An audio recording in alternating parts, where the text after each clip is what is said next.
Many attributed the legend surrounding the great king of Uruk and many of the city's written attributes to mythology. Uruk is said to have become famous as the capital city of the king Gilgamesh, the ancient ruler and hero of the Epic of Gilgamesh.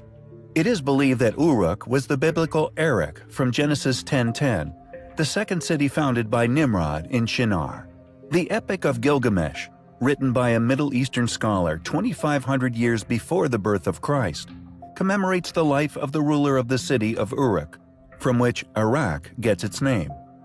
In 2003, just prior to the Iraq invasion which toppled Hussein, astonishing discoveries were being made in Iraq, culminating in one of the most extraordinary claims anywhere for centuries, a claim which American forces have been strongly accused of confiscating, subsequently becoming the prime suspect as the driving force behind a complete suppression of these astonishing discoveries within the country. In April of 2003, Jörg Fassbinder of the Bavarian Department of Historical Monuments in Munich told the BBC's World Services Science and Action program, quote, "I don't want to say definitively that it was the grave of King Gilgamesh, but it looks very similar to that described in the epic. We found just outside the city, an area in the middle of the former Euphrates River, the remains of such a building which could be interpreted as a burial," Mr. Fassbinder said.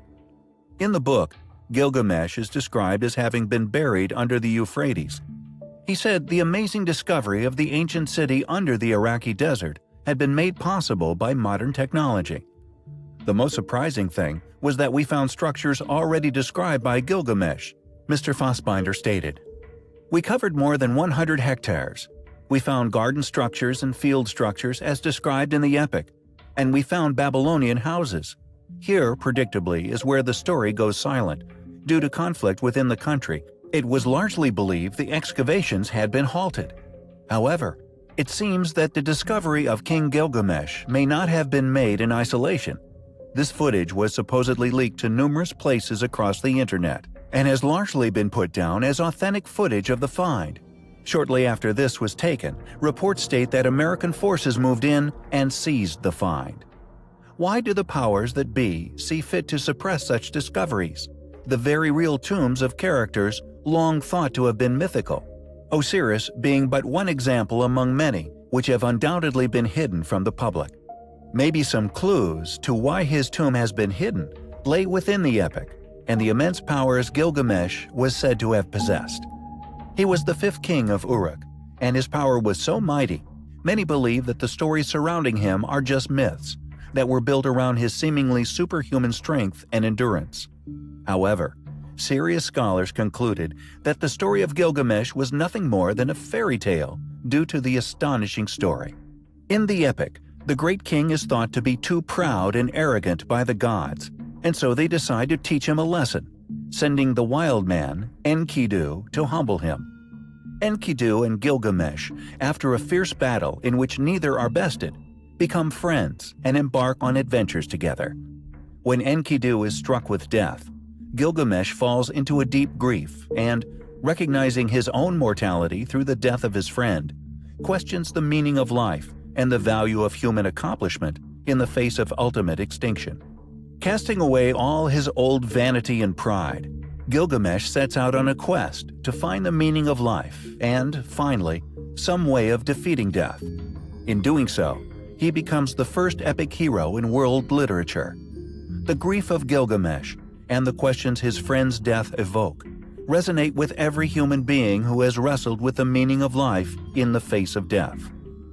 Is this leaked footage of the tomb of Gilgamesh? Regardless of its authenticity, why all the secrecy? Are we, as a species, not capable of being presented with things which test our core beliefs without erupting into chaos? It seems for now, we may have to wait to find out.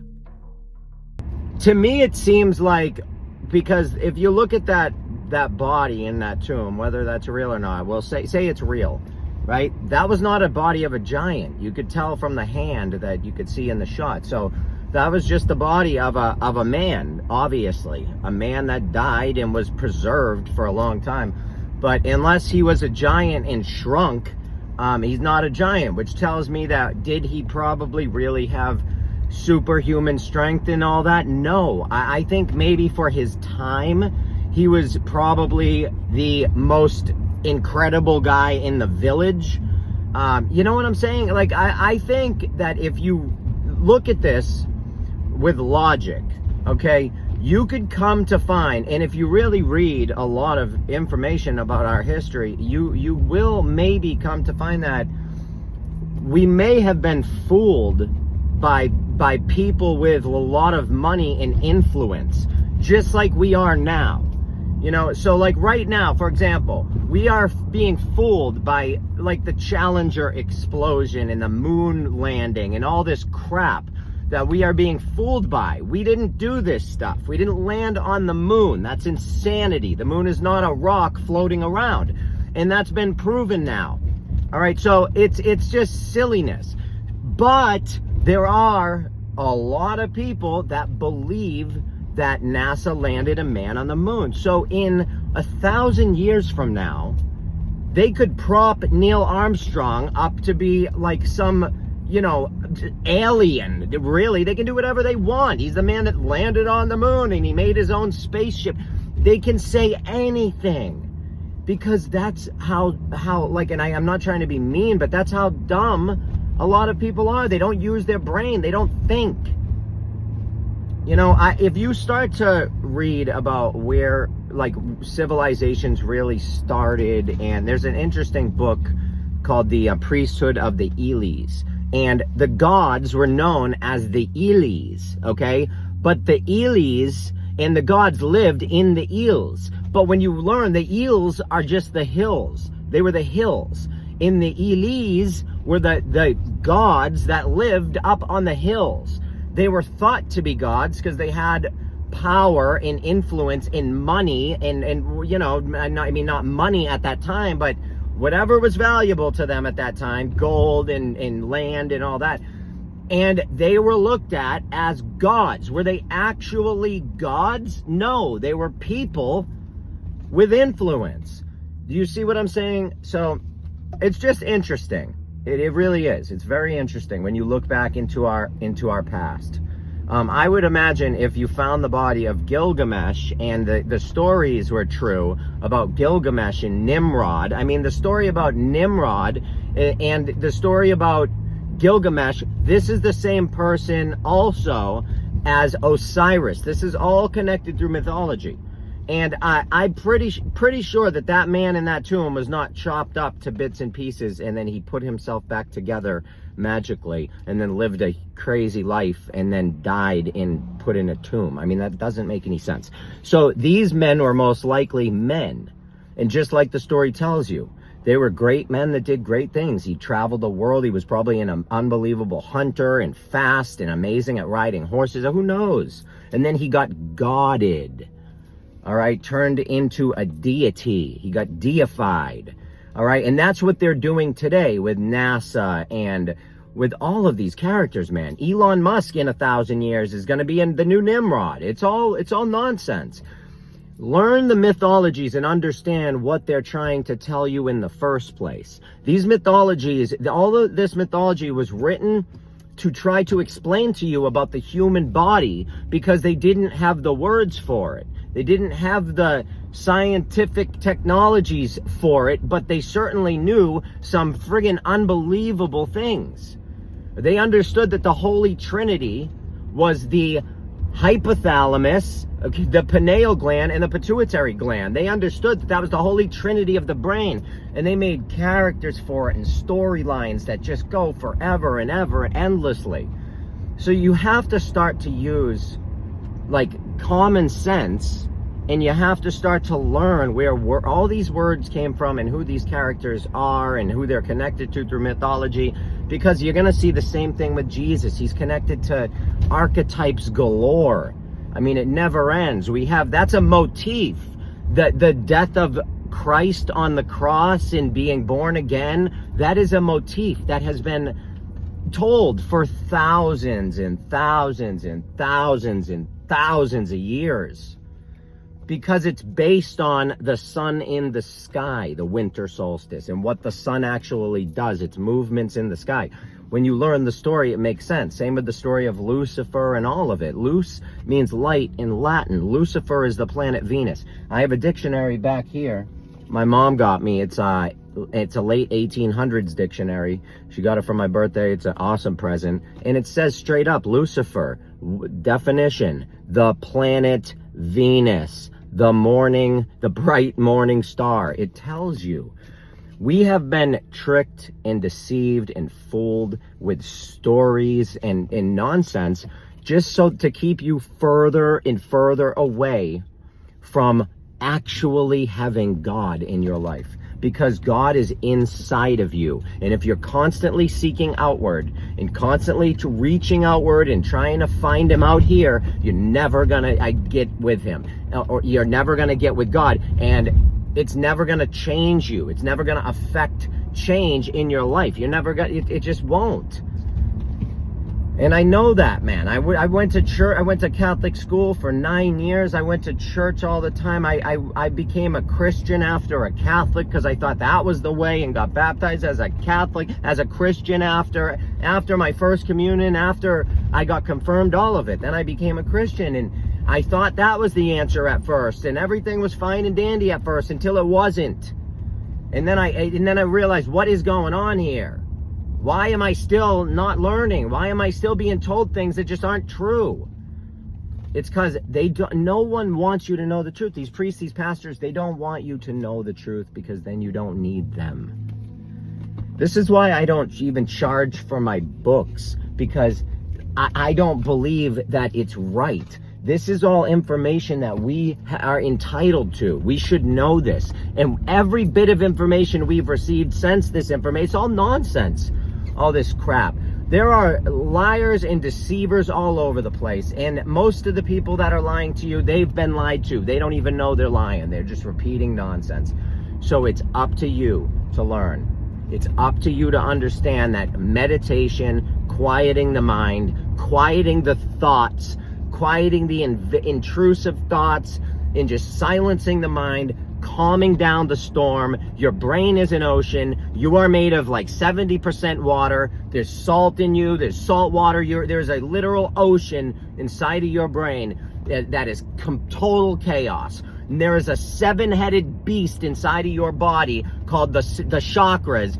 And the beast is your carnal nature, and that is your root chakra, which is your heel, which is hell. And if you let the beast, your lowest root, carnal nature control you, then you will live in hell. And if you can learn to ascend, and you can learn to not live in that carnal mindset, okay? That's why when people say, oh, I don't, I don't play with myself anymore. I don't masturbate. I gave up masturbation.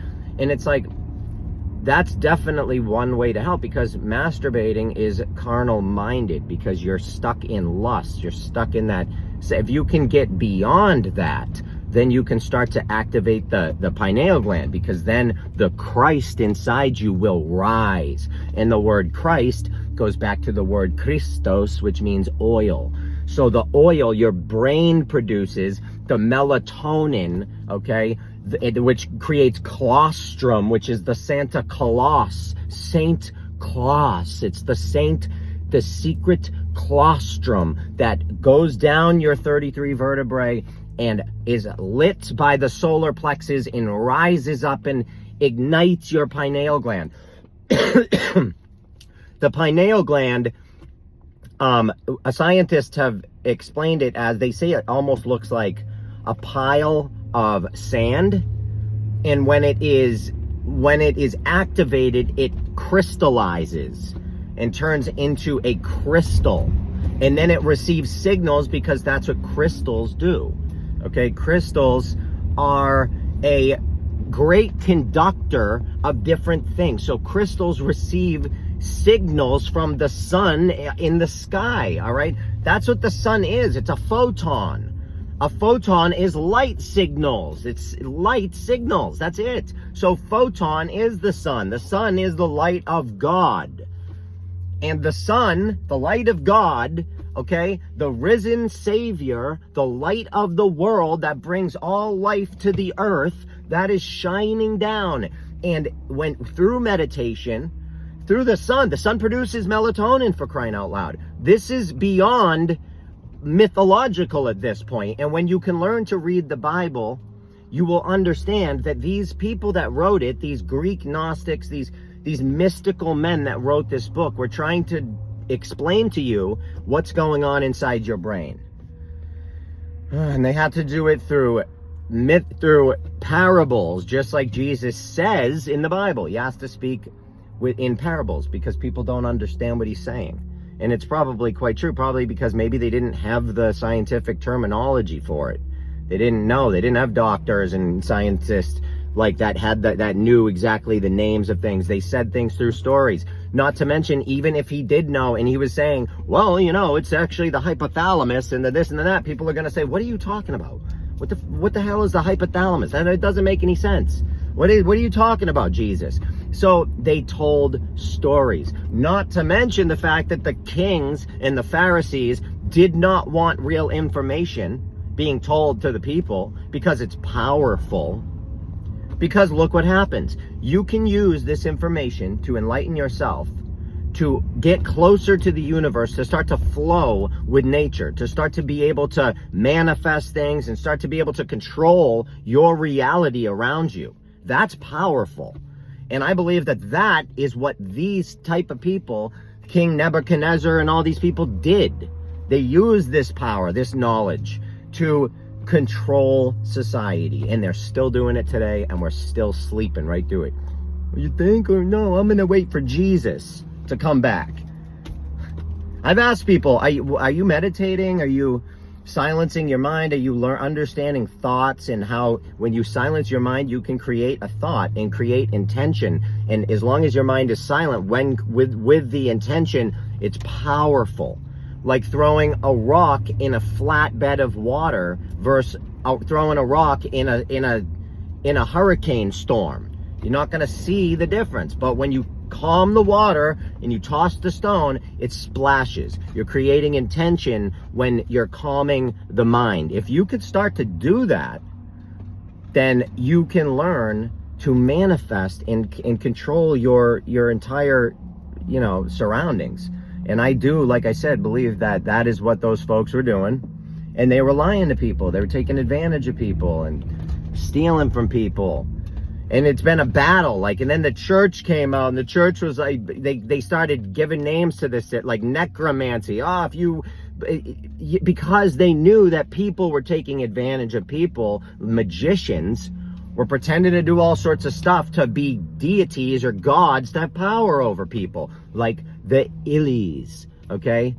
The Illies that lived in the hills. They were people that were prominent. They had a lot of influence, and they lived in the hills. They were not gods living in the hills. They were just people in the hills. You know what I'm saying? So the more you read, the more you can start to put things together and form a picture for yourself, because it's going to be hard for you to find the truth on any television program or in any book. That's why, when you have to read a lot, you have to read everything and start to put the story together. It's so funny. I just had some woman message me and say, do you know my husband refuses to listen to anyone about flat earth? He refuses to look on the internet or do any research like that. He said the only research he'll do is if you can give me a factual book. And I just started laughing. What is he talking? A factual book? What does that even mean? Books are written by men. Hello? Books are written by men. Books are written by women. Human beings have the ability to lie. I don't give a shit if it's the most factual book in the world. There's two sides to every story. So which side wrote the book? You have to understand that. So I messaged her back with some books and some information, but I said, if your husband sounds like a guy that is not willing to compromise, he's not willing to take a look at anything, and if you don't have willingness, then you might as well just forget about it. Don't bother. If somebody's not willing to listen or reason, then don't bother. You're wasting your time. These people will have to figure it out on their own. That's it. I don't do this information to convince anybody of anything. I do this information in these videos to show people that there are other sides, and there are a lot of people out there that believe in these other sides. So just do your research. If you're willing, do it. And if you're not willing, then believe whatever you want to believe. And I hope it works for you. That's all. I love you all. This is my opinion.